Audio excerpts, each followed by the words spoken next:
it's a challenge, but we've had successes. Now, do you guys do most of the new home construction, or do you do a lot of renovations?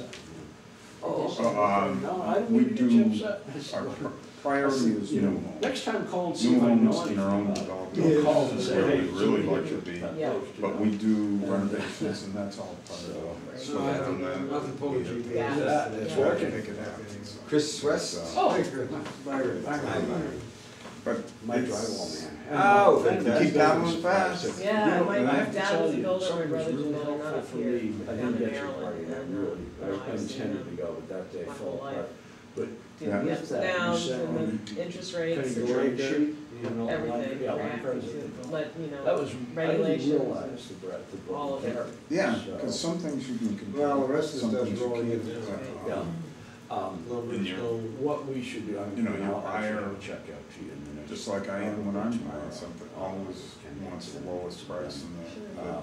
best That's- job. Yeah, I it's wasn't there. human nature, but I was over at the office. you're always trying to balance that. Where does that, Where where does that Okay, come get from? started. That's one of the things I find He's harder 59 years old, he's Mr. Nervous now. with the green You know, you stuff say, is should we do that this? Well, first we should make a list of what's buyers gonna don't go come on. in There's a saying, lot's gonna this is go what on. I'm That's talking how he about. approaches it, Yeah. you know, whereas Yeah, I'm the they guy, like it, nothing's but going they- wrong, if something You does know, happen, we'll if solve it. they Yeah, consciously right. have to pay extra for it. And he and I are, but Some he's a of good them will, guy, some of them Right. would be for won't. since they started to Do come. you have people that are like, they have this concept Oh, of want It's all something saying, green, but they really when have you're no there, idea when you're up your ass, Well, that's how we get it. Yeah, That's that's how right. we That's really right. initially injected it. It's well, That's- bullshit. that's- It's really our- Architect wagon. That's And that term has been used. Shall I so many begin ways. the party? There's Why don't I get you over here? And We're gonna get started. We should set up an account. So when Or I I say, He asked for a you know, COB. Yeah. you're gonna top Christmas. level. I'm gonna come over. And Yeah. I said, you should have written a personal check. And he goes, well, I can't cover that. Good morning, welcome to the HBRA Green Council. Today we have the illustrious Ward Smith, who will be giving us a talk on integrated project planning with green building. And I don't want to stand up here talking for too long, and I'll just let Ward get on it. Good morning, Ward, welcome. Thanks. We all know Ward, of course, from... Big mass out here of people. So I want to start by saying the first part for me is I have no idea about what I'm talking about most of the time, and today is a good example of that because, you know, we're all learning this. I mean, you know, Bart, I look at you and I think, you know, you being so much older than me, That's not true. you know, you've got so much more experience. I always think you're the guy that should be teaching me, you know. But the way it works is that we teach each other is really what it comes down to. And sometimes I'm dumb enough to sit through 100 of these crazy courses as I travel around. And one of the things I did just do is get the new what's called Master Certified Green Professional, which is the National Association's new green certification, sort of more detailed program. And it actually was great. We've gotten a lot of builders around here into the Certified Green Professional. We got funding through ERA for that. And this particular one, which I've just gotten, I think, well, I know I'm the first person in Vermont to get it, and I was the 50th in the nation to get it, because it's a whole new program for NAHB. The coursework is interesting because during Certified Green Professional, we got, like, here's what you should be doing to be green. This is the kind of wall that you should be building to be green. This course sort of blew my socks off because you go in and you sit down, and I was lucky enough to be, Peter Jausch taught it, who's the man who wrote the course, who's a very, YOST, he's very well known in building energy efficiency circles and that. So this course you walk in and they don't say, well, here's how you build the wall. You sit down and the first course is 3 days, and it's this is how you do the math to determine exactly how the wall, what's happening thermodynamically in the wall and with vapor and all this. So it's great. You walk out, and I spent every night in the bar as soon as I was out of the class, because you know, you're sitting in this trigonometry for a couple of days, and it's like, oh my God, I haven't done this in 40 years, you know, and then the second part of the course is the whole integrated building management, integrated project planning, integrated, there's a lot of different words. So what I really got out of it was all of a sudden after this was my 38th year in business, that I'm starting to see all the stuff I learned even 40 years ago is starting to, actually I can apply some of this stuff, you know, and I'm finding it really fascinating and actually hugely exciting when I probably was getting to a point where I'm going, why am I still doing this and not on vacation and skiing in the Rockies or something? And I had the benefit when I was still in college, I went to work for a large urban contractor. And the guy had been in building business. He's about 18 years older than me. I still see him at meetings in New England. He's still in the building business. And he was a guy who went to college, got a degree back then in industrial psychology because they didn't really have many management programs. And the degree was called industrial psychology. And then he came out and he looked around and you could get an MBA. There were certainly schools that did that. And this blows me away because I was the opposite. During Vietnam, he enlisted in the Marine Corps because he determined that the Marine Corps had the best management training system in the world. And obviously went to Vietnam and was in the Seabees, or whatever the Marine Corps equivalent of the engineers is. And based his entire training was based around how the Marine Corps, after 100 or 80 years of training, had set it up. So he was very, very big on education around management. We're going to manage this company. We're going to make these projects happen, not willy-nilly, or not because I'm just by the seat of my pants going to run out and make this happen, but that we're going to have systems in place that every project will be the same and will adjust for the project, but there's still be a thing. So in 1972, he sent me away for, I think, 14 days to Atlanta to learn PERT scheduling. And PERT was something that was started in 1956, right? The Navy developed this way of, stands for Performance Evaluation Review Technique. And it's basically what we call bar charts or Gantt charts or that, but more importantly than those, it introduced what was called the critical path. And in 72, there were no computers. So we learned to do this in a ring binder. And so it was, I mean, it was an amazing thing for me. And I remember, so I joined an organization then called the Project Management Institute, which he actually encouraged me to join. And I remember seeing a guy come down to, one of the people in our Connecticut chapter was the engineer in charge of refueling at Connecticut Yankee. And he brought a PERT chart and a flow chart of what a refueling project, because they were getting ready for a refueling. And back then, refueling was $100,000 an hour. These are numbers I can remember.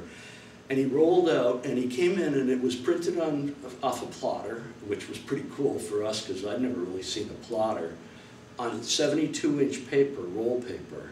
And we were in a conference room where the table was bigger than where we're sitting here. And I remember he had a 6-foot roll, and he rolled us out across the table, and it was like this, the deep sea, the Dead Sea Scrolls.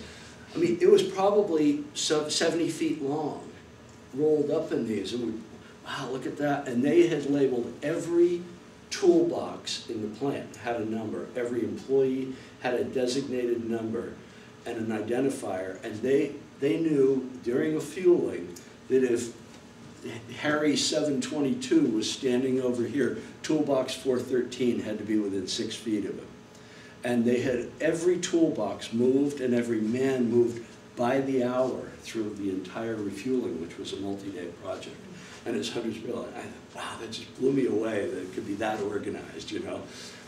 Then you come to construction and you go out in the field and you go on projects, and then, you know, as we all know, it rains and it does all the uncommon things but the theory of that has always been with me in terms of, can I make my business run that perfectly? And no is the answer to date, but I think tomorrow it might. So as long as I have that attitude, it seems to work okay for me. So I'm just going to hit very briefly on this Green Council. We want to talk about, you know, why incorporate green? Well, I think there is no question in my mind that very quickly, somewhere down the road we're going to lose the word green. We're just going to be the way we build. Right now it's kind of a new thing, although I started doing energy efficient construction in 1972. We'd had the oil crisis and sitting in gas lines waiting to get gasoline for the cars and trucks.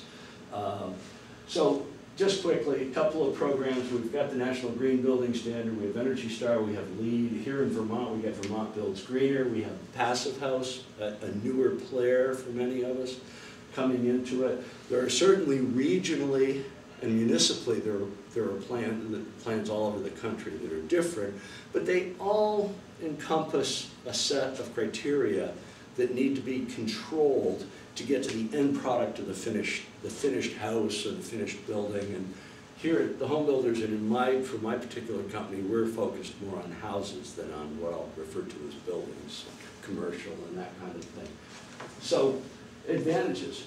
Third party, for incorporating green, that I see, third party endorsement or certification and documentation is hugely beneficial for me, because I've grown up through an era where sometimes you go and you say I'm a builder. I regularly would go to a party, especially cocktail parties if I can get there, and say, what do you do? Oh, I'm a builder. Say, oh boy, man, your back must be killing you. Huh? And I said, man, I've been on the keyboard the entire day today, you know. People have an image of us as sort of out beer cans and butt cracks, a friend of mine calls it. And so they don't think of builders as managers. One of my beliefs is that to properly build green projects, you must now become a project manager. And we'll get to that for a minute. Certainly a reason to go in is new and growing markets, and I think hugely important too is I think it reduces liability for the company. Now we're moving into new territory, and anytime you move into new territory, things aren't always going to work well. We don't know all the solutions necessarily, and that introduces risk, which introduces liability, and it always tends to fall on the guy that put the house there. So one of the advantages of being involved in a program and having the documentation and putting this together is I do think it helps ameliorate some of that liability to each of us individually. The number one reason, though, that statistically that homeowners want to go into a program like this is for health and comfort. There's been a bunch of studies done on it, and that's really the way to go. So contrast that against builders that we have around here all the time, and we all run across these guys. We've certainly got members here in the home builders, you know. Well, my houses are really energy efficient, you know, and we know what we're doing, and I'm always reminded, you know, this guy's got a pretty good handle on how to fix his car. You got this guy, you know, he does electrical and plumbing, which I like about it, and he's thought a lot about his layout on that. I've always worried when a guy says I do electrical and plumbing. It sort of means he can kill your customer from two directions, you know. And Aim, right. So what's different in what we're talking about? Because we all know, you know, I get these guys all the time I talk to up in Chelsea and all around the backwoods. Oh, my grandfather told me you got to do it this way, because otherwise you'll make that house rot, or you'll do this and you'll make the, and there's a certain level of validity to it, except, you know, his grandfather died 22 years ago, and his father taught him, and it's been passed down. There's nothing necessarily wrong with that, but we have moved into a world where I can no longer change the oil in my car. I don't even know where the oil lives in the car anymore, you know, and technology has moved along. It requires a better level of sophistication. And so, you know, you can still choose who you want to hire and what the, you know, who is somebody managing the job, or is the crew managing the job? And I still see huge amounts of building in Vermont where, you know, I don't think their insurance agent or the owner of the company thought that this was where they ought to eat lunch, you know? So, what's been the model for building to the last, up to maybe the last decade?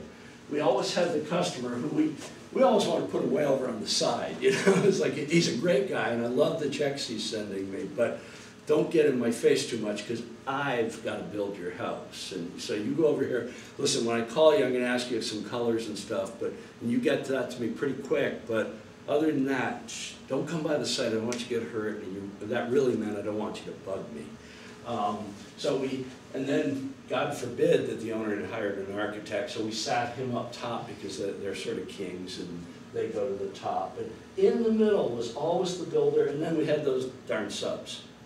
And some material vendors and other people off the side, but in the middle was always this. And then, even worse than the architects, if we had some engineers who had tried to tell us what to do. So that, I've always thought that this was kind of the model I grew up with, you know, in terms of how we do it. Well, this is the model today of integrated project management. And there is no more, like, wait a minute, here's my builder. Shouldn't I be here in the middle? I'm in charge, you know. This is I've got to do this. Well, one of the things that we learn is you are no longer in charge of the project. You're a team member in a project, and that team is I almost said there's no I in team, but I have a job right now that we're working on, and these are the members in that, and. It's sometimes daunting. Now, I am the project manager in it, so how do I fit into this? And let's lose that word charge, but now we put the project manager in there. And so you might be here in the center. Remember the other one had arrows, so we said, oh, okay, I'll send a memo down that arrow and the architect will, you know, request for change or whatever you were sending out, and it came back down the arrow. Well, here, if there was an arrow here, I would be connecting every single box up there, not through this person, because the design engineer might go right to the rater to talk about what's coming up with a particular thing. What are you looking for? How are you doing it? But as the project manager, the central knowledge base or tracker of stuff, I have got to have a system in place so I know what all these guys are talking about. I can't have an energy engineer talking to, in this case, if I'm the builder as well, but let's say that energy engineer is talking to my trade vendor. In the past, we wrote in our contract, you may not talk to our trade vendor. You talk to me and I will talk to the trade vendor, I will get back to you. There's so much data that flows around these jobs now, you can't do that anymore, or you just need 3 people in the office with a phone in their ear just dealing with it. So time to change the model and manage and coordinate. That becomes the role of the project manager. I was a project manager, like I said, when I worked for this large high-rise or construction company or commercial construction company. I worked my way up to being a project manager. But that was a different word. Project manager meant I was in charge of my project. Sort of the same way we as home builders, the builder we wanted to conceive of as in charge of the project. Here, now when I'm talking about project manager, I'm talking about managing and coordinating. And I'm still the builder, because that's the business I own. So, time to coordinate the team, time to be a manager. And being a manager, I think most of us that own businesses would admit, is a very tough task. A lot tougher than being a builder, I think. And so we've talked through Green Council and through the Green process about looking at buildings holistically. We want to look at that whole building. We're not just going to get the plumber now and says, I'm putting in a, we call up, we make a single call. I'm sending you over some plans. What kind of heating system shall we put in this house during the bidding process, right? And the guy comes back and he goes, we've been doing a lot lately. I got a great buy and I'd like the Rapid Triangle tube. So we're going to throw a triangle tube boiler in there. The house is right on the cusp. I sort of looked at it. It's so many square feet. And I think we'll go with 120,000 1,000 BTU unit, because I'm a little worried if we go with the 90.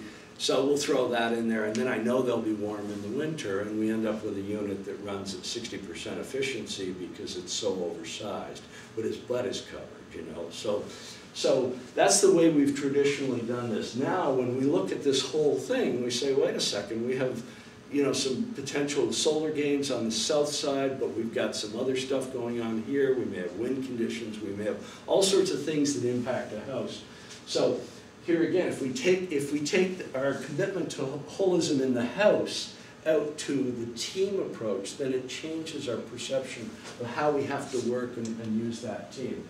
So one of the things that's kind of fun for me was this, having taken this project management course. They came back to PMI, stands for Project Management Institute, which I told you I belonged to in 1972. I'm a lapsed guy because it just, you move in directions of where your focus tends to go. And since then, in I think it was 87, PMI wrote something called PMBOK.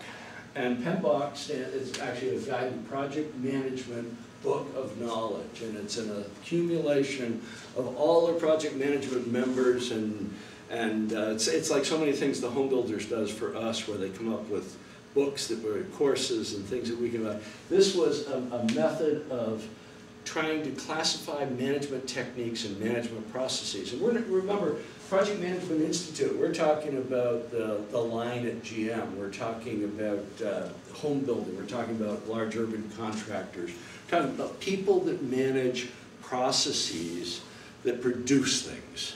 So it's not just about home building. And they've broken this down into basically 44 management processes.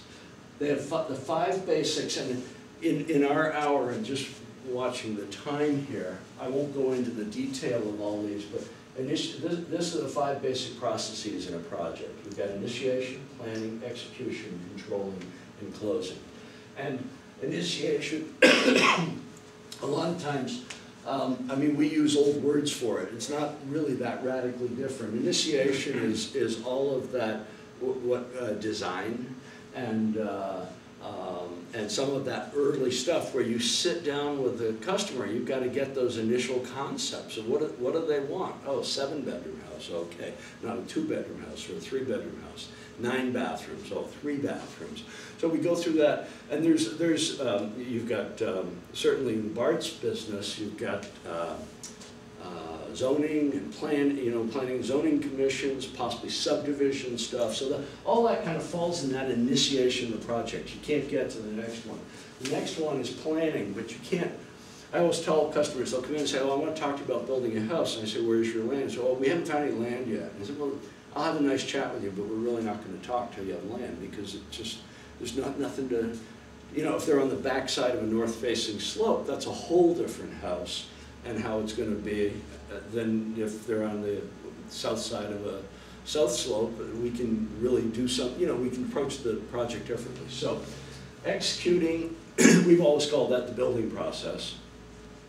Controlling is a little bit newer word, but what controlling really wants to do, that's where we get into like systems balancing and that secondary, the stuff is in physically, but none of it's talking and working together as systems. So that's really what the controlling process.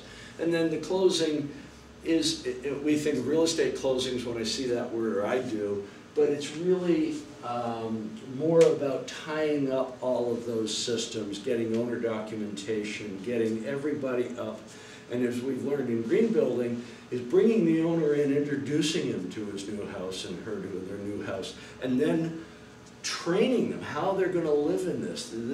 Houses, when you get in your car, I bought a new car a few months ago. The guy sat in the car with me for an hour, and he got my phone working on the thing, because I never would have. I wish he'd come home and get the garage doors working on it, because I still haven't gotten that going. And so we went through, and he sat for an hour on a $25,000 car, right?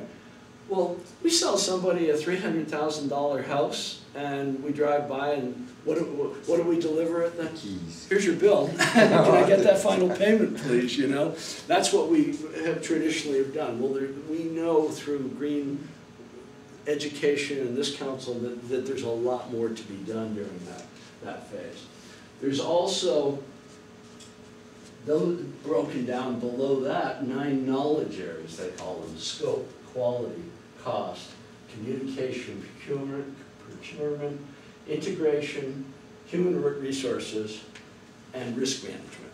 And when you're in business, and or even if you're not in business, but you're running a project, you always have to assess risk management. Where are your risks in this project, and how do we minimize them, or maybe make them go away if you can. But so every item, when that plumber, a heating guy in the past said, man, let's throw a 1,000 BTU unit in there, just in case it could get cold next to. He was managing risk in his own way. The problem is it offends our goal structure of what we're looking for today, where we're trying to minimize the risk, minimize the heat load. Okay, so as we work that down, and you know, with a computer today, we could get 15 digits out on that heat load. And and I have some issues around that, because that's why bridges are falling down, because the computer, you know, my dad designed bridges with a slide rule, and I know that when he got up to 2 or 3 decimal points, he just rounded up to a whole number, you know, and then multiplied that times something. Today we don't. The computer gets us all the way to the end at 5, 10, 15 digits, and so there's no margins for error. As soon as the error occurs, we have risk problems. So that's really an area that I see. So important areas that I see, and I've dropped some of these areas out of here because, you know, we don't have 5 days. Scope, I've always used the word scope of work. We use specifications that can be descriptive of that as well. Specifications tend to be more about the parts, whereas the scope of work also brings in the human side of how are those parts going to be put together, and what are our expectations from the assembly of the parts. So we set criteria in a scope of work as well. Budget, certainly today, always an issue, and always something that we want to control and deal with. Schedule, time, and money, in my mind, they're just you know, corollaries to each other in a sense that lose one or the other and you don't have a project anymore.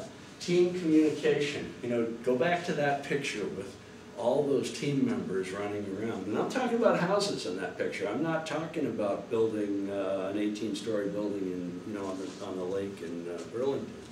And then the procurement process, which really feeds back both to budget and to schedule, because buying something, you buy it to make it work for your schedule, you buy it to make it fit within your budget, and you buy it because it's defined in the scope of work. So none of these stands by themselves untouched. So this is, this is what we typically do. I grab this page, this is our drywall scope of work. Now, there's 2 levels of scope of work. There's a scope for the project, but then we need to also have a scope for each trade vendor that's working with us. And one is a subset of the other. I don't want to give the trade vendor something, say, well, this is a great piece of paper I had on my desk, here's what you go out and do, and then find that that wasn't what we wanted to do in that project. So it's the same essential documentation, just like generally I've never handed the entire spec book to a drywaller. I will pull out the drywall, and I might pull out general requirements section, and I give them 8 pages or that kind of thing. Well, with computers, it's nice because it's easy to pull pages out now and give them to them. But when we go out with a request for pricing from a contractor or trade vendor, we give them a scope of work, and you know, it looks like a lot of writing, but it says stuff in here like we want screws, we don't want nails, you can tack the corners, how many on center. These are my standards generally, because when many customers come to me, and there isn't an architect involved, then I'm the only guy that knows how to set standards for them, along with incorporating the information from all those other team players. And that's where that project manager starts to reach out and request information from all those different parties. And I'll tell you that the passive house that we're working on, we're going to break ground next Wednesday. And it is incredible. I'm totally blown away by how much data has gone into this thing, and how it's, in some ways, it's like poking a bowl of Jell-O in a bag, because you poke here and geez, all of a sudden it moves over here. And the PHPP program is so precise. I mean, we got down, and I can show you in a little while, but you know, all of a sudden we're coming and saying, well, we need to move that insulation 2 inches higher on the foundation. I mean, to many builders, they're going out and saying, did you want 2 inches on your foundation? I have this on a job right now. The builder put 2 inches on the foundation. For code, it's 3, unfortunately, but it's there. So we were talking about thickness. We were talking about placement. We weren't talking about the fact that he left a 4-inch gap along the base of one wall where it just, the piece broke, and I don't know where the piece went, but it's pretty good because it pretty much is all blue and cover that over, so that's okay. I mean, you know, this kind of control process is what project managers get into and get into doing. So, scope of work, drywall, Turtle Creek Builders, and this contractor, and this travels through, this came through the team assembling it, and hope this isn't a surprise to the drywaller. I'm just using this as an example because he was involved early on. And we went out and got comments from him about, on this particular project, do you think this is the best way to do it? We're going to have some, and I'll give you a great example, we're running into more and more now. We've got blown cellulose to 3.7 pounds per square inch input, and I know that that's bowing that wall out. Should we strap, or should we go to 5/8 sheetrock and you get 5 heavy guys and they can screw it on? So how is that sheetrock going to interface into our wall with blown cellulose in it? Otherwise, where it's put in afterwards, doesn't really matter then, so we can go have a, so each path that you choose through the design and building conclusion has a change that impacts every other trade going down through. So defining what you mean. I mean, this is, anytime you work with a team, I mean, right now, all of the team members that Turtle Creek's working with speak English. They're all pretty much indigenous to the Vermont area. I mean, we're not some big contractor that's working with an Indian subcontractor or an Asian, you know, but so language could be a problem, and frankly, we're pretty lucky in Vermont because in a lot of our country, language on construction sites is a huge problem. Because we have Spanish-speaking people, we have English-speaking people, we now are getting more and more, we have Haitians, we have a lot of different ethnicities that are really changing how things get communicated and how there's no more like, go out and just do that because that's how your grandfather taught you. That guy's grandfather was a fisherman, or he was, you know, there's, so defining terms. So I'm just going to give you a couple of terms that I hear people run these around interchangeably, but an estimate is something that you do to determine in the initial stages, to determine where you think the finished price of the project is going to be, the finished price to the owner.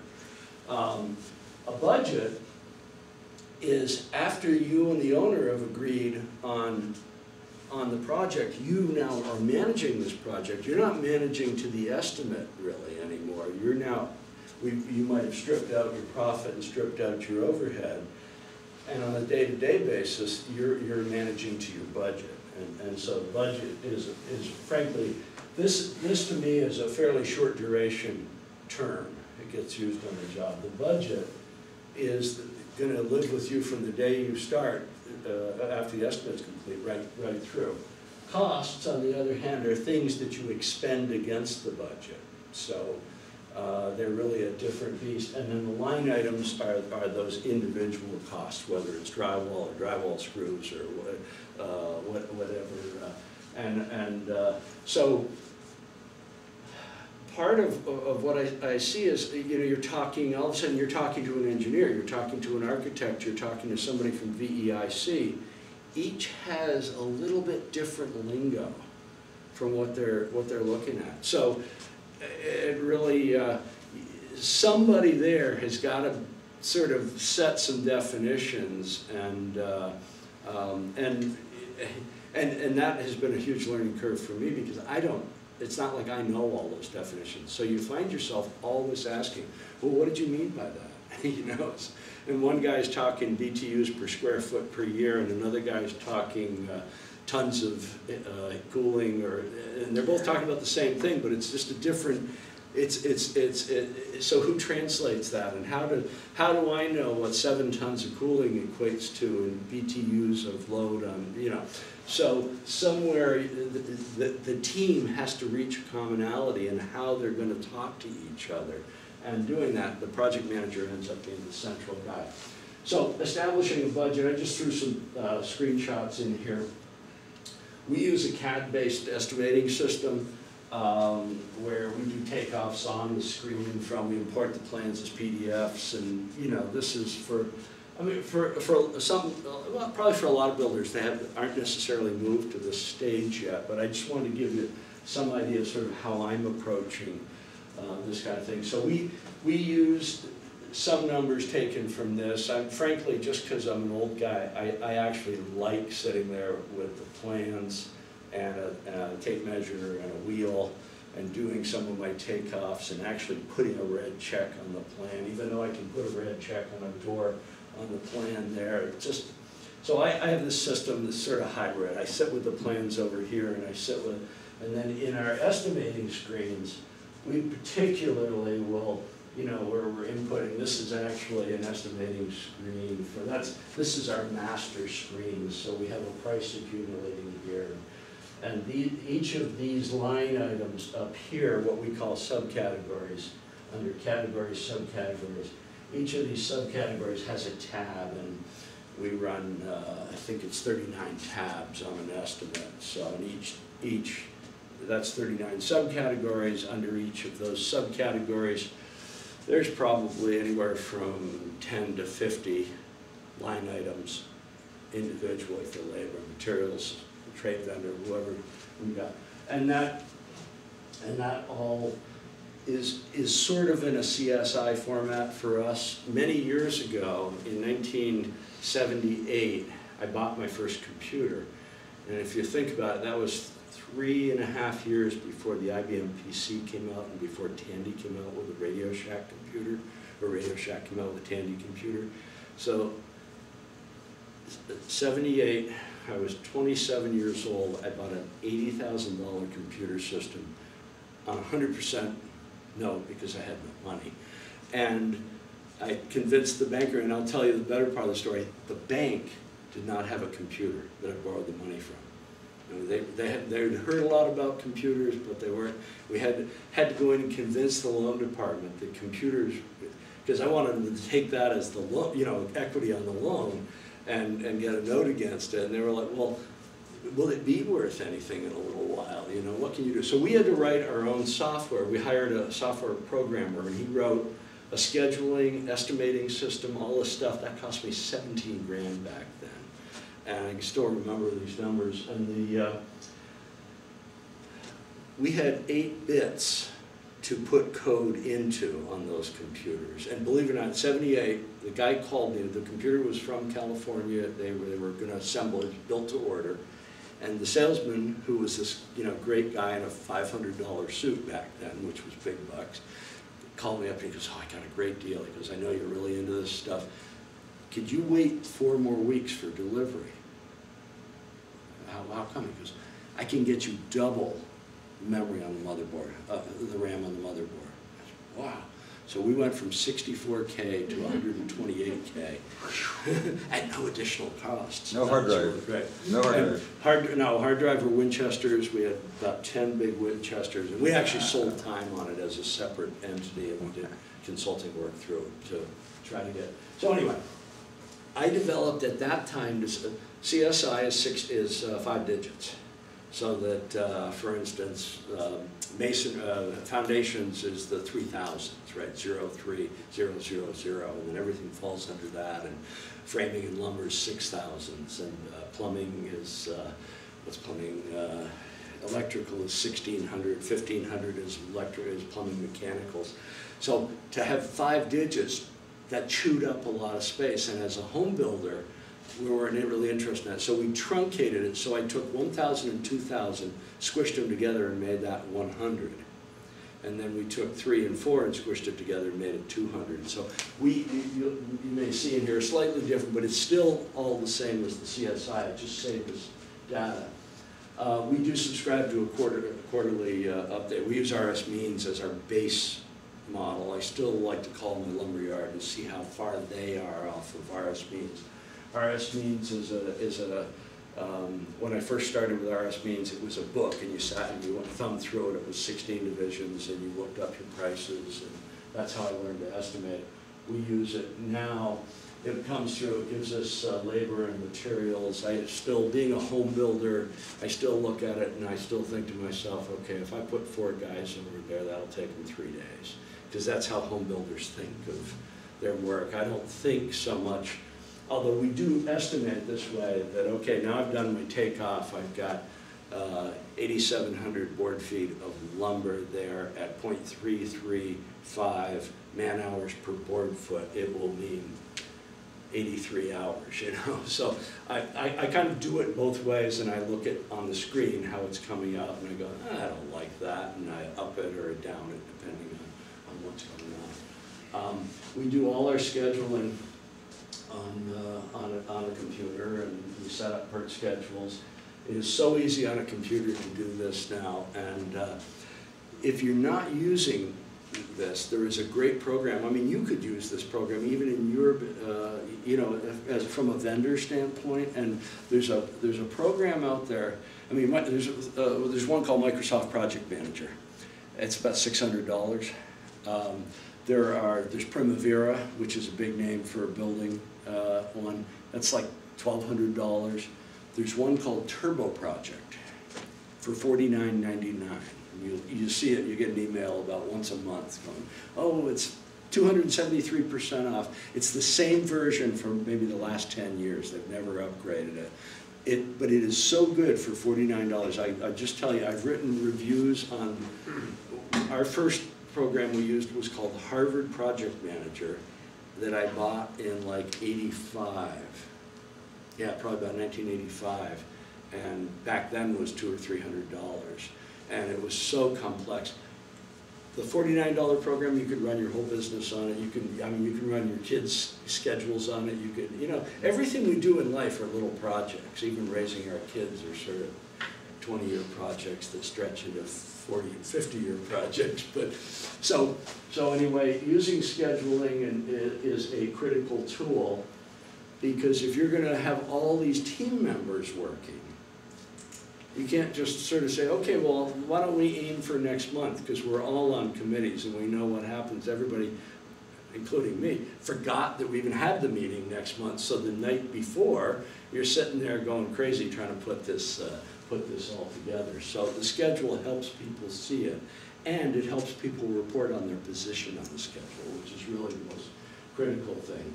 And so then from that, we generate written schedules. And this is all in the software. We don't do much work except we press a different report button. But we get schedules out like this, and then we even get them down to a calendar form, which is more what we give to a customer, because people tend to relate better in a calendar form than they do in a bunch of lines and bar charts. And these are all emailable, so we can adjust a subtask. We can go in here and move stuff around. And we use this, my guys get a big sheet on the wall because their time cards are based on the schedule. And so their input of their daily job, they might be on 3 or 4 or 7 particular line paths across that. But that's the codes they're putting into their time card, so that I can track how many man hours do we have on this. I use it as a business owner because each of these represents a dollar amount of cash spread over time. And that helps me see, okay, when I sum down through all these lines and I get down here and it says I've got $27,000 worth of bills here on this project due this week, I want to know that sometime prior to looking at my checkbook to see if I do, again. So you will get paid this week too. So going back, okay, now the next part that's so critical to all this is how do you get all the players going? One of the things I have to, I'm totally, I watch my kids and I watch some of the younger guys that I'm working with, and I am a telephone guy. I learned to use the telephone. I pick up the telephone. You send me an email, you notice I call you back. I look at sending you an email and it just seems I have too much to say to get onto that email. It's going to take me too much time. It's, and on my trip in here, I talked to 9 people and got stuff going, which I can't do on an email. Hopefully you don't want me to driving down the freeway. So we are using certainly the iPhone, but all of this calendar stuff, not only are the trade vendors using the, getting the calendar and getting updates, because no schedule is static, right?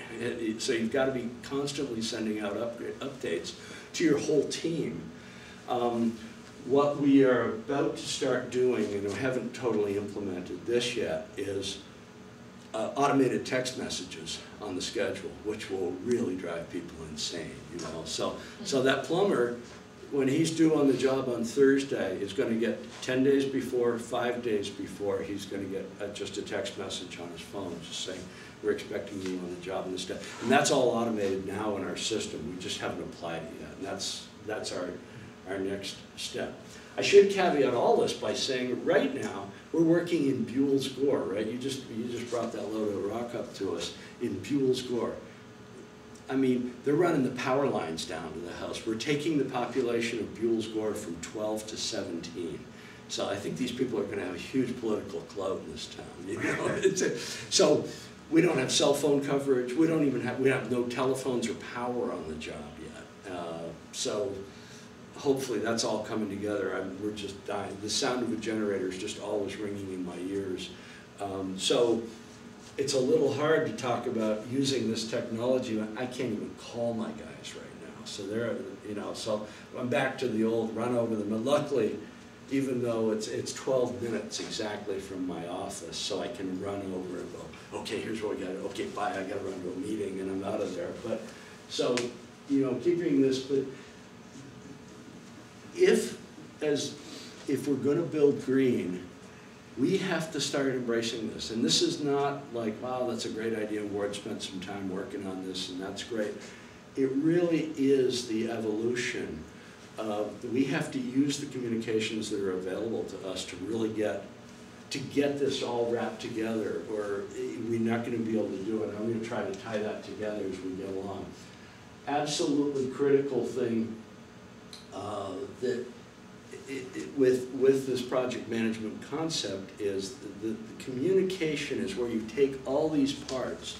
So that communication may exist by telephone, but it always has to ultimately exist in writing. So this is just our format. This was a job meeting from a couple of weeks ago. This is a particular, so it's the Greenstone project, an April 20th meeting from 11 to 2 with the owner. It took place at the owner's their current home, and she and I were the only ones at the meeting because this was just a relatively quick meeting to go over some stuff. So over time, we always just kind of throw a quick paragraph about the project status. This house hasn't started yet. Okay, this house is the one we're going to break ground in another week. But I've got the prior open items, and this is just, I did this in Excel years ago. And so when stuff goes down on a note down here, like let's say here's a design question here, we always, who's responsible for it? A week later, if I'm going to a job meeting and nothing's happened on it, I just take this box and it goes up into this section, prior open items. And sometimes something's wrong when the prior open items goes like over 3 or 4 pages. Somewhere you're not getting the decisions out of it. And that's why I like it right here on the front, because you can be at the meeting and go, we're about to spend the next hour going over all the shit we've been going over. And, you know, Fred, that's got your name, that's got your name, that's got your name, what's up, you know? It becomes very graphic and embarrassing, hopefully, for Fred. So it sort of motivates people to get stuff done. So I've just, over time, I've come up with, got prior open items, design product stuff that goes in there. Construction strategies is just simply, when I describe to somebody, we're gonna do the staircase this way, here's how it's all been planned. We wanna document that so that when the guys are actually trimming out that stair and the owner comes in and says, geez, I didn't realize that's what it's gonna look like. We never talked about that. So yes, we did talk about it, and we all agreed at that meeting back on. So you've got documentation.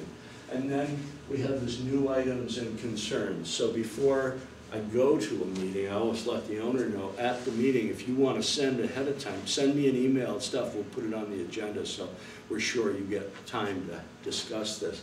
And that goes for all the players that you're meeting with. I mean, this particular one was just simply Elga and me getting together to talk about some stuff. So, and a lot of this is just updates. This is nothing more than me saying that this is HRV, heating domestic hot water. WAS, we give everybody initials to shorten this down. Explained reason for, I'm talking to Ken Levinson. Ken came in here and spoke about 2 months ago, 3 months ago. He's from Brooklyn, has 475 as his company. And why we're using Ken Levinson from 475 Supply, we've been reviewing the Nealon Compact P combination unit for the house. It's going to run about $11,000, so the customers get some ideas. And that's in writing, and she has it, and I have it, and but Ken has a copy of that, and so it kind of keeps people in the general loop. Very important part of this. This official discussed, and it says, please, I can't quite read it, but please notify Turtle Creek builders of your thoughts if there are no, something like comments within this 5 days. I've been actually thinking of changing this to 2 days. Then we will assume all this information is correct and act on it. And that is kind of a CYA thing, so 6 months down the road, somebody says, you know, we never closed out on that. So, well, yes, we did, because you let that 5 days expire. So that's standard stuff for us on the bottom of a lot of things we do, that if I don't hear from you, then this has become the gospel after 2 days. And that way, somewhere you've got to stop people from leaving open items that can come up and bite you in the butt later. And then the last part of it is set the next meeting schedule. And you know, that may be that this job will always meet on Tuesday at 10 a.m. at the job site, but that's there's a hillside right now with trees on it. There's no job site per se. We're just getting the roads up through it. So, but I find so many people don't bother to write the stuff down, and the guy that loses in the end is the builder. It just always happens that everybody has bad memories, including me, you know. So that's a good way to do it. So here's where we're headed now, and this is literally what we're currently working on, is tying all of this into. So we use and subscribe to a software system that's a fairly broad-based system. UDA is something like United Design Associates, they're a software company, and Construction Suite and Construction Online is their product. Not a dreadfully expensive product. I mean, to buy it's a few $1,000. To maintain it each year is another $800 or $900 for a maintenance fee. When I bought this product, it replaced 4 other pieces of software, or 5 other pieces of software that we're using. So we stopped using that Turbo project because now it's all in here. And the nice part is it's all interconnected.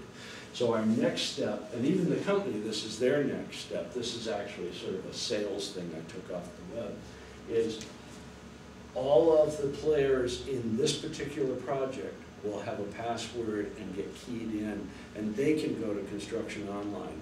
And depending who they are, I'm allowed to what they call permission people in. So I could say, Bart is going to, you're the plumbing heating contractor, you have access to all the plans on the job, which are online. You have access to all the, all of our, you know, things like the PDFs that are, generally I redact out certain numbers on a lot of stuff, so they're not just the whole contract's not getting out. The owner sees the contract, the owner sees the contract change orders. The plumber sees the contract change orders, but not the sum of the whole job. So people, that's just my way. I don't feel that everybody needs to know all our business. We're somewhat open, but it's still a benevolent oligarchy. And I happen to be that oligarch. So that's the way Turtle Creek goes anyway. And so all the players will get possession, and this is, I mean, this is actually what we're working on. Even this weekend, I will be working on this particular phase of it, so that it's really what's going to tie, it's what's going to make it very public, I guess is one way to look at it. And people, the homeowner could go up and take a picture on the job on the weekend, and they can load it into here and shoot it through here over to me and say, gosh, we saw this dead guy lying over in the corner, is that normal on your job site? You know, so it's a way to communicate things back and forth. And today, I mean, most everybody has, they could be on the site, take the picture, and shoot it by iPhone or any phone right into this, and get it. And for me, as a small business owner in a small company, it's been hugely helpful to have, you know, since that advent, because we do a lot of renovation work. And I might send 2 carpenters out to a job, and they're going to be there for 4 weeks to tearing out a bathroom. We say, okay, we've got, pretty sure the plumbing stack will be over here, we're going to do this, we're tearing that out, I want this over here. Boom, we talk about the whole job on that initial day, and the very first job, I leave, the guy tears it out, and he goes, there's a block wall back there. Well, in the old days, that was like the guys would have a coffee, they would sit around for 3 hours, and well, we didn't know how to get in touch with you, you weren't in the office. And so today, instantly, or as near instantly, unless I'm in Mule's Gore, I've got, that guy's taken a picture of it and it's shot over to me, and now he's calling me and saying, take a look at the picture I just sent you, there's a block wall in there, what do we? And I might be 15 miles away, but I can instantly have that communication and have input, and that's really changed things. Now we can do it through here, and the next step, we're doing an experiment. All my guys have, we all have iPhones that we use, you know, but the problem with that is trying to read a set of plans on an iPhone is pretty sketchy. So our experiment, and I just got this a couple of weeks ago, is to go to a pad and to, with that pad, we can, oops, we can turn it on maybe. So here's on-site construction plan room. So we hit this, and so now I can go to a job. This happens to be a job over here, and for instance, right now I'm the only one with this working because this is the experiment. But this job, we gave the owner a proposal. It was above budget. We gave him a second proposal. So we have proposal 1, proposal 2, and this is not a particularly, this is not quite such a big team approach. We've actually taken this job over from another builder, so we kind of parachuted into the middle of the job. But, you know, right now, if I'm talking to the owner here in a couple of seconds, we'll have that proposal. I've got it right here, right now. Somebody asked me a question, so proposal 2, this is the particular one, and this is, we go to, somewhere here, it should have page 2.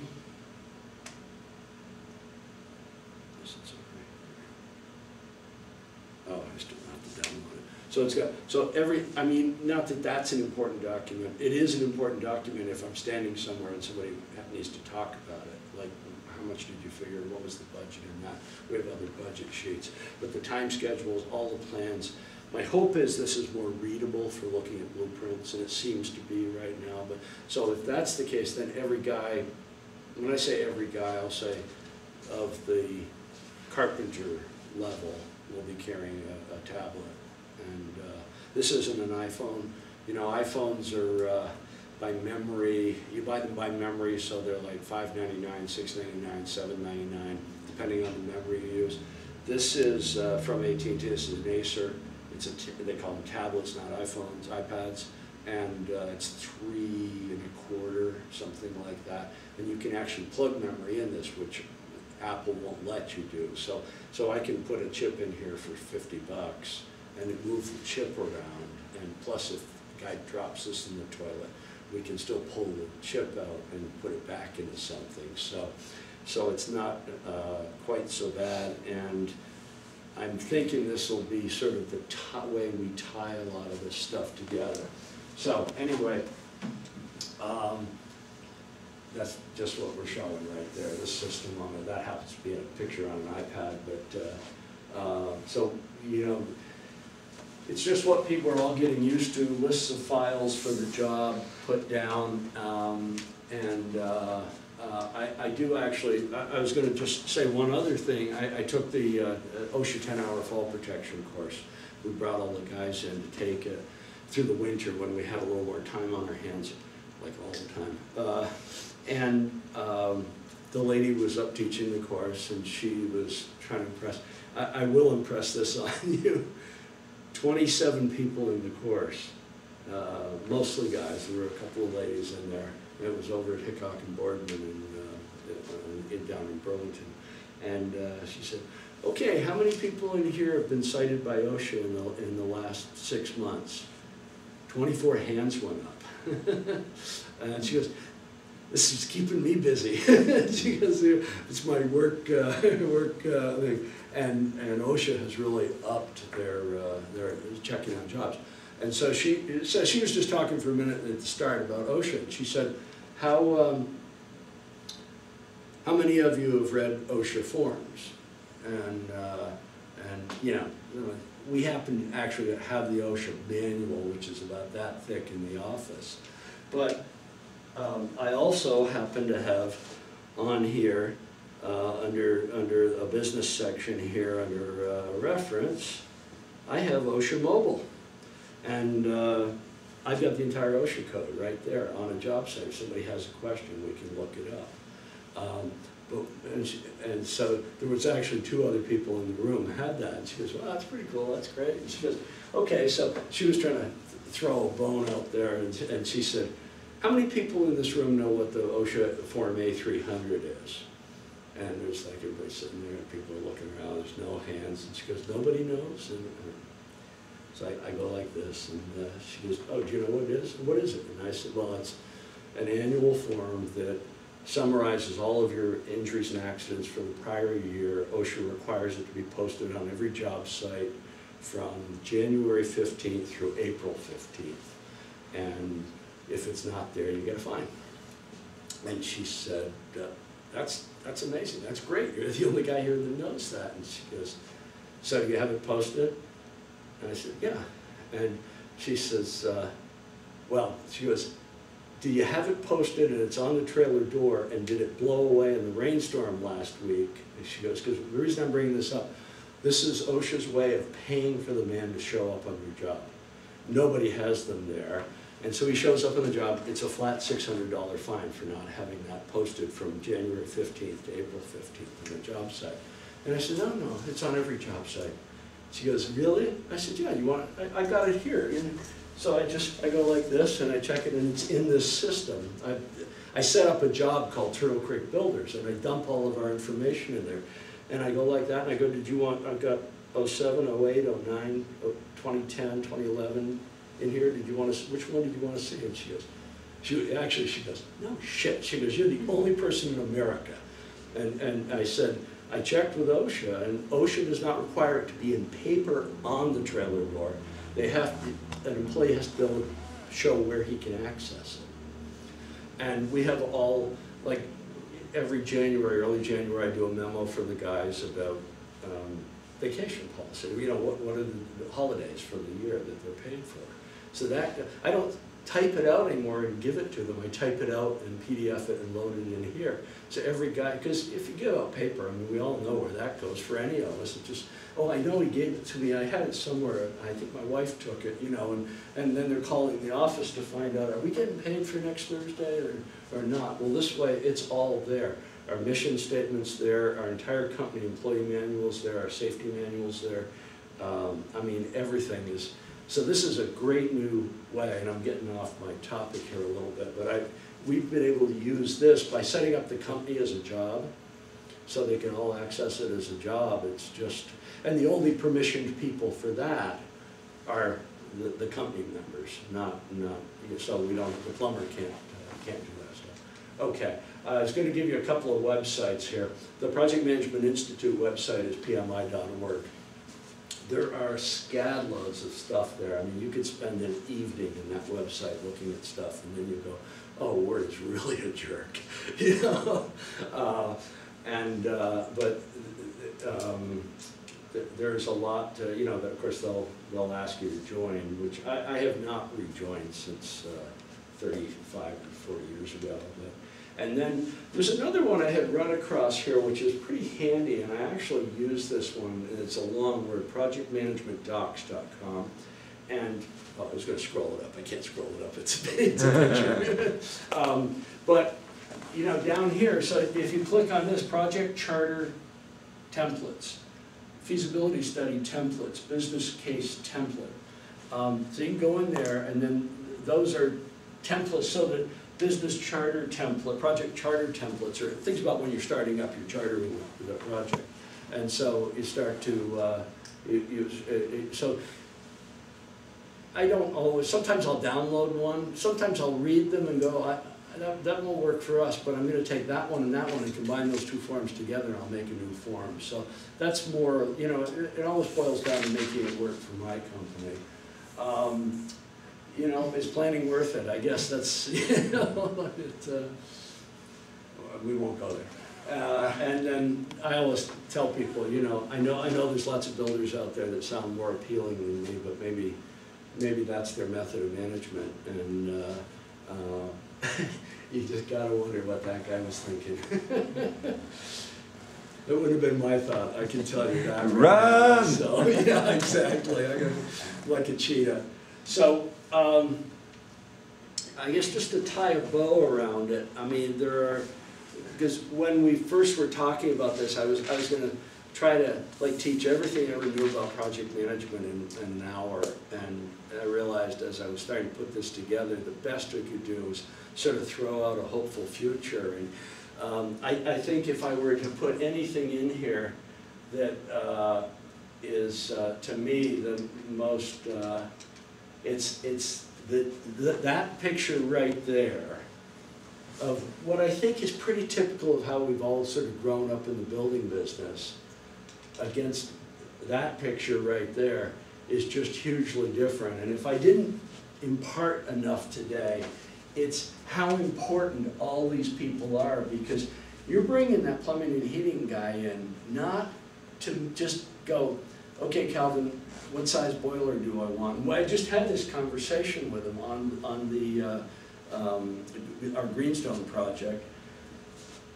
He started telling me, well, he's the guy who said, I think we should throw a triangle tube in there, and you might want to throw some pipe into the slab. And I said, well, we don't need that kind of heat. And he was talking about a 90,000 BTU unit because he heard me say it was a very energy efficient house. It's a passive house.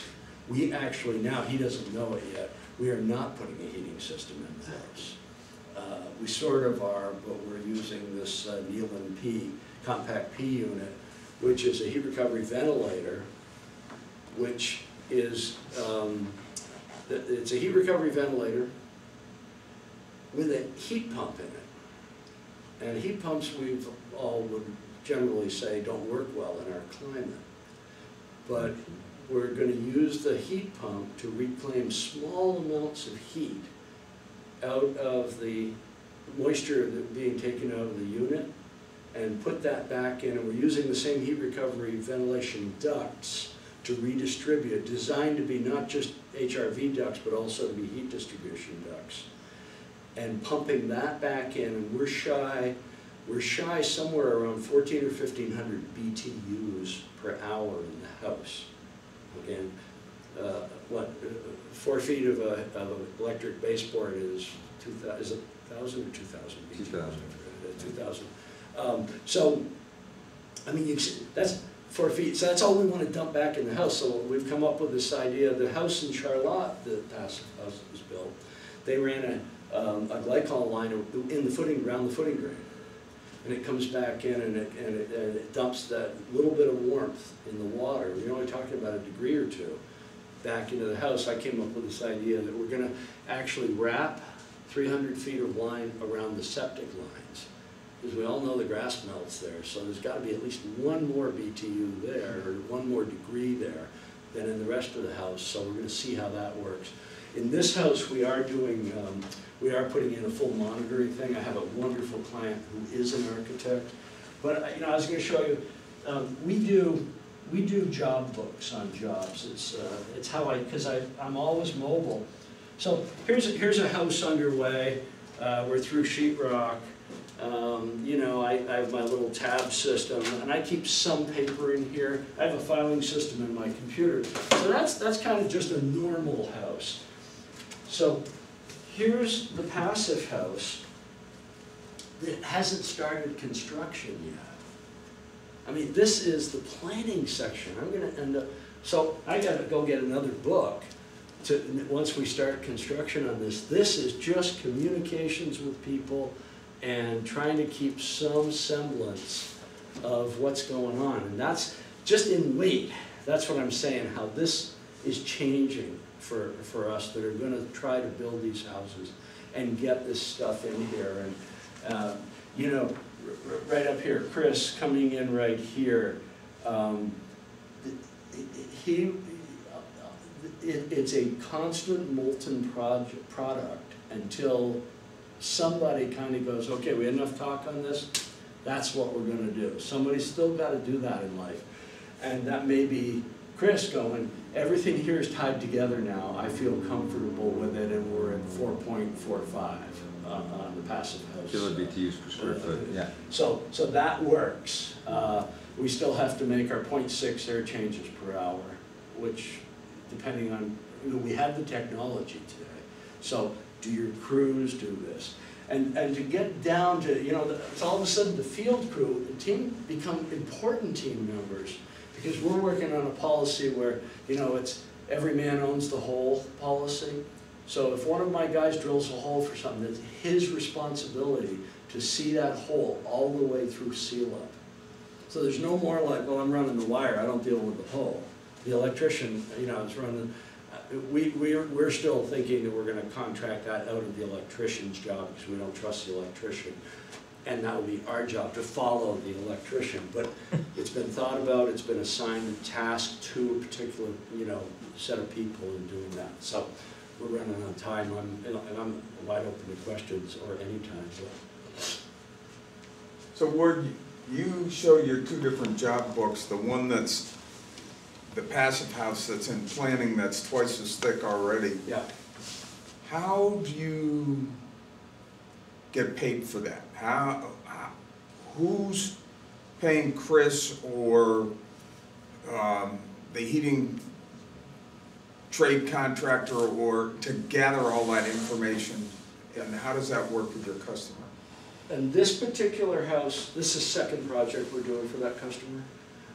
I love her to death. If I wasn't married, I'd run away, and she wasn't married, I'd run away with her. We've already determined that. She's just a sweetheart, the lady, and part of this, I'm actually donated. What happened was, her house was eviscerated in the flood in Irene. That's where we first, she was talking to me I'd met her once about this project. And our next meeting was 10 a.m. on Monday when Irene came through Sunday night, and she couldn't even get to my town, let alone meet the meeting, nor could I. And so we shut the company down, sent our guys out to volunteer for the week, and one of my guys ended up in her house. He didn't know that she and I had even talked for 10 minutes. So we ended up doing, so he called me over, hey, I got a problem over here, can you come? And he's a good carpenter, a very self-reliant guy. And he had everybody under him, from housewives through kids, pulling sheetrock down, pulling out insulation and shoveling crap out of the house. And he called me up and said, can you come over? So I came over and I said, oh, hey, how are you? You know, this lady I just met a week before. And so we ended up, she pulled me aside. I ended up spending the rest of the day working in the house. And then she said to me, can we talk about you doing this house? So we did that. And on that particular house, I volunteered all of my administrative time to her. So when I worked over there, that, you know, shoveling and doing that, after we actually started the job, we ended up, because she wanted to get going right away, and we had FEMA to deal with and the National Flood Insurance Program to deal with. We ended up deciding on that particular project to do it on a time and materials basis, which I don't usually work on. So that established a trend for us on her house. So we were in there with a crew working in a couple of days on a T&M basis. I have two T&M rates. If I'm on the job and I'm working, helping the guys, not helping, but hanging a door, I like to do kitchen cabinets, and if I have the time, I'll do cabinet installation myself. So that's at our field billing rate. But if you're having me do sort of the project management side, I have a second rate for, it's just our overall what we call supervisory rate. On her house, I had donated all the supervisory rate. So, and I put a huge amount of time in. On this project, I'm billing that out by the hour, but I'm probably billing her 1 out of every 5 hours. And by understanding, I said to her, look, I can't, I'm putting so much time into this right now, because this is, I feel like I'm still learning a new trade, and I don't feel it's fair to bill somebody for an education. So at the end of the week, I might bill her for 7 hours on her I mean, I'm not exclusively on her project. So, and that's just kind of, she trusts me from that standpoint, I trust her, and that's our relationship. But what you're saying is that you're on a learning curve because it's a new thing, you've never done it before, and you're booking that as professional development time for you.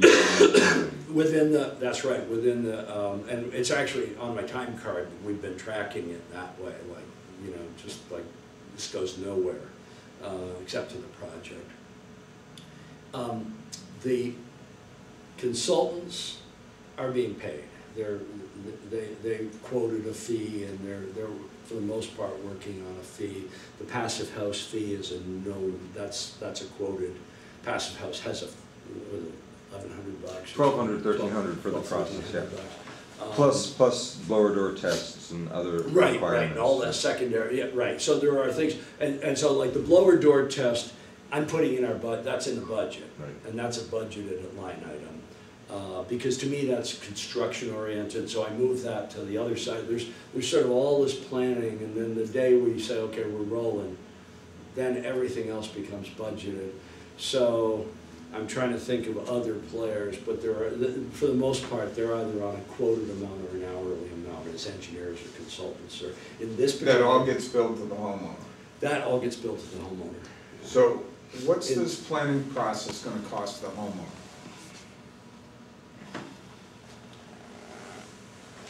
From my time in on it, probably going to cost her $5,000. What would it be on a typical job though? Well, You're not donating. Yeah, if I'm not donating part of it. And not I mean, necessarily it on could the be, passive, but you know, a more standard. Well, I'm actually, one of the things that I'm really realizing, like Chris and I are working with a couple right now on a tight budget who want to do a passive house, but sort of have, you know, normal people's budgets, and they're normal people. I mean, just like all of us, we all have a budget. So I don't think that I can say, I want to put $10,000 in here for consulting. You and I haven't even talked. You were going to talk to them directly with regard to your consulting work for them in that portion. And so, some of it, I'm hoping that through this project, we really hammer out a lot of the kinks. I mean, it's so hard for me to say. So if that's a 2-month process ahead of time, I might well have 5 hours a week into that. So if that's 8 weeks, 5 hours, 40, did I do that right? 40 hours total, that's gonna be, well, that's not gonna work, it's gotta be more than that. I suspect it could be on a total house, through the total process, probably more toward 10 grand in my time, in doing that. You know, that said, I'm still, But you're working with a customer that's willing to pay upfront for this design process. If Yeah. you're only charging on this one 5,000, but you writing off 80% of it. that's correct, that's correct. You've got other consultant fees and design engineers and house design and all this other stuff. So she gonna have 20,000 or 30,000 in the planning process? No, I don't think that much total. I don't think it's gonna be that much. Now, there's one other, not complication, but simplification. She is an architect. She's retired, but, so she is filling one of those boxes. She's filling 2 of those boxes. She's the owner and customer, and she's the architect. You know, it really, in terms of standing back, because the broader, I think the bigger question there is, over the standard house, how much, for instance, is a passive house going to cost me more? Because it is, it's going to cost you more. And I will know a lot more once we've gone through this whole process, because I'll know every number down to the individual. But we've been throwing around the 15% number as we've talked, and we being you and being people at our meeting, and VEIC, and what kind of a premium are you going to pay for a passive house? And I really think that one of the things that I'm aware of is, I mean, passive house is still, as a system, just talking passive house, as a system is still fleshing itself out. And there was no like, oh, look, which of the 2 heating systems do you want? I mean, we really sat from the very beginning coming up with it. I mean, here's an example. This is what our foundation looks like for this house. I started off with no footing because my suggestion was we don't need to waste money on footings. Footings are something vestigial in the building industry. So that's our wall section of the lower. Now this house is sunk into a hillside, south-facing hillside, so we have living space on the first floor. We have an 8-foot ceiling here. So we're going with a floating slab, which I am thickening here just because it's making people happier. Here's 10 inches of styrofoam. There's 10 inches of styrofoam under the bearing plane of the footing. 10 inches up and a full 10 inches all the way across the house to the other side. So there is a premium here of about $6,000 in foundation insulation. So on a normal house, what would you figure? We might have $1,800 in foundation, given it's gone to 3 inches as the RV's minimum, maybe $1,800 in it. So now we're pouring an ICF foundation. We're studding a wall in 10 inches and filling this with cellulose. This is a 23-inch thick wall. It's R50 something. Then I've got drainage plane coming down here on the uphill side. And this was what I was saying. So I've actually got it that this piece right here and this piece, the foam comes in 48-inch billets. So they're 96, 48 by 10 inches thick. So this piece and that angle, the way I've redrawn it, is the complement of the missing part of this to make the 48. So we have no waste coming out of it. So I battled for that because I hate waste, you know, and I want to throw any of this stuff away. But the passive house program, Well, actually, that was the therm analysis. Yeah, I'm just going to show them what you did with this. So kept saying, well, could you make this 4 inches higher because of the impact that it had on the heat flow through that corner. There was a therm analysis that I did doing a thermal bridge analysis. And when that was closer down to the bottom, I was getting actually quite a large heat flow through that construction. And for passive house, when you're talking about a house that uses a hairdryer to heat, then that can make a huge difference. Do I need one hairdryer? Do I need two hairdryers? Do I need three hairdryers? So with the super insulated houses, you get to a point where 4 extra inches of insulation up that wall make the difference between hitting your mark or not hitting your mark. And the standard is very stringent on that. So it's certainly fun to do for me to as a consultant to be able to work with a team that says, okay, here's a construction, I want it thermal bridge free, how do I get it there? And I was able to model it and to say, add that 4 inches and you don't have a thermal bridge. As a matter of fact, you have a benefit to that. You're actually saving energy from somewhere else in the house by the way that comes together. And, oh, here it is, I knew I had it. So this is what Chris's therm model looked like. So you can see the green is this foam coming around here. And you can see the program actually, you should explain this, but the program actually shows you heat flow graphically.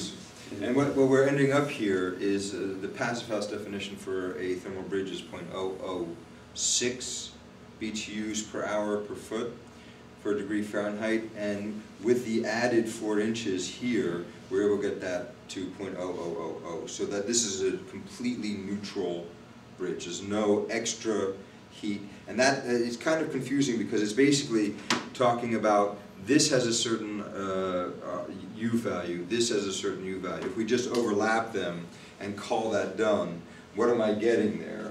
And passive house planning package says if you put those over each other, it's called double 1D, then you get a certain value. Is that value accurate? And that's why we do this, because I can show using a 2-dimensional program that actually at this point that I'm actually better off with a little more insulation, a little less insulation.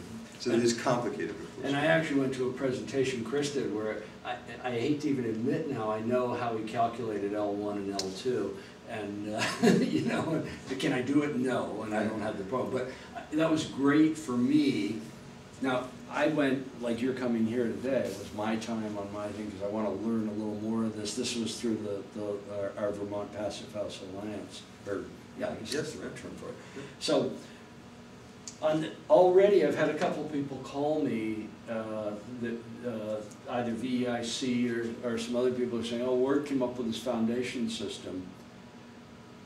I mean, this isn't private information, I'm just not selling, you know, I don't sell it, but it was, for this load with this footing, this all works. We didn't have a structural engineer analyze this. I mean, this is, okay, I'm the builder and the owner's comfortable. What I really wanted to do was come straight across here because we didn't need the thickened hunch for the loads on this. I mean, but I just know that seat of the pants. I'm not calculating it, you know. In the same way, the ICF foundation, I'm not putting any headers, structural headers inside over the windows, because up on the wood floor above, the windows line up. So I know the load's traveling down the side. So I know the only load on over those windows is the weight of the concrete in the header area. So I'll put steel, you know, rebar in there, but I'll have to put steel beams in there, things like, well, I know that stuff, you know, I don't know why, you accumulate that as a builder, that knowledge. So I know certain things about how this foundation, I know this is going to be a wet site. There's going to be water, there's a hillside here that's coming down this hill. So, you know, I'm using a commercial waterproofing over all of this, then with dimple mat over that, and then a foundation drain, and then I'm backfilling with gravel on that uphill side because, yeah, it's belt and suspenders, but they're living on this floor. Right. You know, I don't want that risk. And so then you come back and I said to her, you're going to pay more for us to put this in, and she just say, that's okay, but you know, we're living in there. I don't want it pretty dry, you know, I want it dry. And so the thing that I'm analyzing, originally the original design here had 5 inches of styrofoam adhered to the ICF foundation. By the way, all the ICF companies now are coming out with one-sided thickened. So instead of just having 2 standard walls, one wall is going to be really thick, and so they're responding to this happening in the marketplace. I looked at it and I said, oh man, that electrician's going to, because we're living down here, we're going to be running circuits all around the outside walls. It's gonna kill me for, you know, having to melt in all this and cut boxes into the foam. Plus, how does the program all of a sudden like having a hole cut into its thermal area? So I came back and I said, let's run, and I did a couple of quick numbers. And we decided to just stud, because we got all the interior walls to frame anyway. I said, if the crew's down there framing, to put up 4 exterior walls inboard.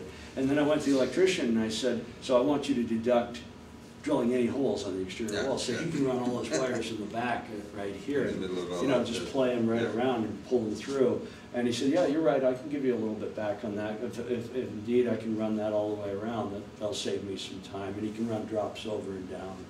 So I think the point it's that not Ward was where we making started. is, he's gonna do this once, or he's gonna do Yeah. it 3 times. Yeah. And then that 20 hours or 40 hours or 80 hours is gonna drop back to 5 hours, Yeah. or to 7 Yeah. hours. Yeah. It's But you'll know a, the system. You get a Exactly. system, and what you have to be careful details around of. windows also, What you that's all have stuff. to be careful of is, it's so easy for all of us, once we got that system, to go, well, here's how we do it. Right. And You're gonna be the close grandfather ourselves to again. the next Right. project and new Right. materials. Yeah. So we have to realize, and we also, builders, I think, see it, because we're buying them. So many new materials always coming in, Yeah. so. Yeah. I'm curious, Chris, why blow in cellulose versus blow in fiberglass, which has a higher R value? There are a couple of reasons. So, first of all, cellulose is a highly recycled product, and it has a very low embodied energy. And one of the things we're trying to get to with the passive house is using as little foam as possible and as little energy intensive products as possible. So we'd rather do cellulose than fiberglass, we'd rather do rock wool than fiberglass, we'd rather do things that have low embodied energy and low foam if possible. Another thing is, we'd rather use recycled insulation than new bought insulation. And that's something that there are companies, Insulation Depot down in Framingham, I always say that Framingham, but Framingham, Massachusetts, sells insulation that they're reclaiming from demolition sites. And that's 30% of new value, and it's perfectly good insulation. So there are all kinds of things that we're trying to do to cut down on the cost and the embodied energy of the whole project. And I have, Peter is working with Steve Davis, and Steve Davis says, I'm a foam guy, I'm doing foam, and I'm only interested in And blown I'm fiberglass, actually the and that's what he's reverse of doing. that, yeah. But I'm as trying an to get all the industry- foam out of the house, because there was Alex Wilson, who's down in West Emerston, the energy advisor, what's it called, building energy advisor, is that their thing? Green building advisor. Yeah, wrote an article about a year ago now, and they did a really in-depth study on foam, and the amount of energy in the foam exceeds the savings of the foam, and then there are outgassing issues and chemical issues and a lot of other stuff. And we have the technology, so the upstairs walls in the house will be double stud, just double studded walls, 15 inches thick and with sidewalls. And so window detailing, and even whether that window gets set in an inch changes the output from the PHPP results. So you go, whoop, it'll put that back here, or sometimes on one side it can go here, it can go there. The thing that blows me away is that is like you go like that, and the thing goes, oh, you just exceed, because you have to make 4.75 BTUs per square foot per year. Right. I was going to say per hour per year, that doesn't work. So, yeah, it's pretty interesting. The other thing that I didn't mention, I just realized I left it out, was purchase orders. You know, another big thing to have, you know, as far as this control and tracking, being able to issue multiple things. And in this particular house, we're buying, I represent a company called Preferred Building Systems, they're a modular builder. So they're doing the upper 2 floors. We're doing the lower floor. We're doing all the frame out on the lower floor. But I'm buying the windows from Canada, so the window order's already gone in because the lead time from Canada, plus getting it over, and it's being shipped to them over in New Hampshire. They have their own design team doing their own set of drawings. So down here, I've got a designer over there, I've got the company rep that I'm dealing with, And then, you know, I've got my trade and my material vendors, so they're coming from here over to here, but they're getting signed off by this guy over here, they're getting signed off here, they're getting signed off here. So it's now, in the end, there's one other example. We went in assuming we have PV on the roof on this house because the owner's committed to it. So that's great. And we started out and said, we'll put domestic hot water down on this end and we'll generate domestic hot water. We finally came back and we said, bye, thanks. Thank you very much for coming. Thank you. Thanks. We finally came back and it does not pay Could you do for us to put a domestic hot water on the roof. The payback will be too long. So we're looking at paybacks on some of these things too. So I think a lot of the work that I've done here, that I've done for nothing, is a more or less one-time learning curve for me. I think I've gone through it, you know, and it's... All I need is you to finish the book. Yeah, right, well, I've actually, no, you know, and that could be, the problem with that is that I'm resistant because it is molten. It's never gonna say, okay, well, I'm glad that's out of the way, here's how we do it for them. But there is a learning curve, there's no doubt, because there's what is a detail curve? There's just so much detail that impacts it, but I really think... And you're gonna what's translate that improved- detail all the way down to the bottom there. Yeah. Yeah, but Chris Corson, who's this builder in Maine, who is building stick-built houses for passive house, only passive houses, he's got his details down. Yeah. So he knows, I'm buying my windows from Intis, I got a 10-week lead time, it's gonna cost me this. Intis is a German company, super windows. He already knows his details, I've already done the therm work for him. So the next time he builds a house, unless he changes something, all he's changing is square footage, where the internal walls are and all of that. He's throwing his slab down, he's got his contractor. Well, it's probably like you don't have to start and plug every number from scratch into the PHP. No, I'm assuming you're cloning something and then moving it on, Well, I'm adjusting and checking exactly. everything. Right. And it is just getting quicker. I'm just getting, just like with you being able to estimate what it's going to cost, I'm getting faster with my input. It used to take me 20 hours to input a house. I'm down to like 3 hours. So one of my things this weekend, I got a call 2 days ago from an architectural firm asking me if I would